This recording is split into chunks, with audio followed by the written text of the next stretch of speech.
मुखड़ा।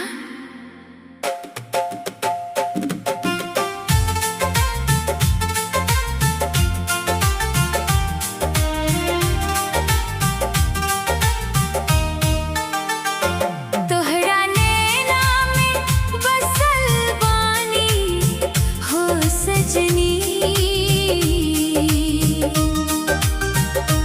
दिलवा के धड़कन में रहल बानी।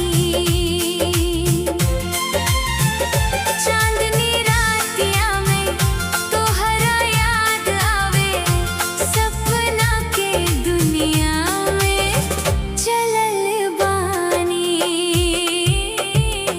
तोहरा नैना में बसल बानी हो सजनी, प्यार के रंग में रंगाइल बानी।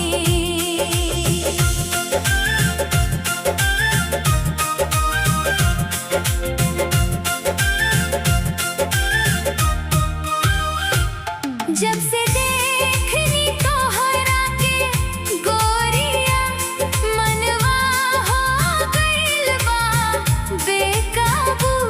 हंसी तोहार लागे फुलवा के खुशबू, दिलवा पर चल गइल जादू। हाथवा में हाथ लेके चलब संग संग, जन्म जन्म के बन जाई नाता। रवा बिना लागे सुनाई दुनिया, रवा ही बानी दिल के बाता। मुखड़ा तोहरा नैना में बसल बानी हो सजनी, दिलवा के धड़कन में रहल बानी। चांदनी रातिया में तोहरा याद आवे, सपना के दुनिया में चलल बानी।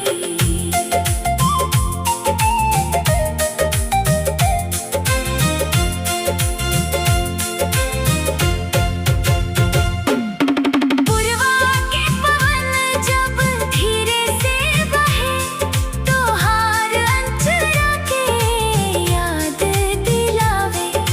सावन के बदरिया कोयल के बोली, तोहरे प्रेम के गीत सुनावे। मंदिर के दिया जैसन चमके सूरत, रउआ से रोशन भइल जिंदगी।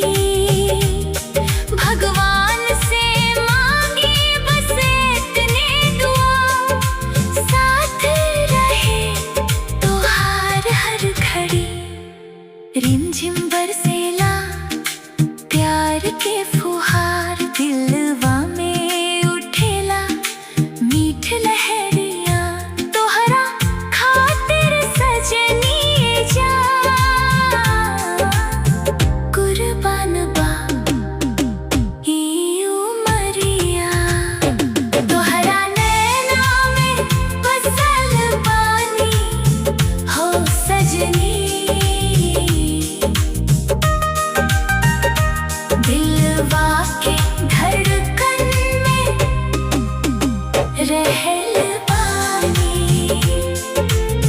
चांदनी रातिया में तोहरा याद आवे, सपना के दुनिया में चलल बानी। स्टाइल 90s के मधुर रोमांटिक गीत, उदित नारायण, अलका याग्निक के दौर के साफ सुथरा, मीठा और दिल छू लेने वाला एहसास।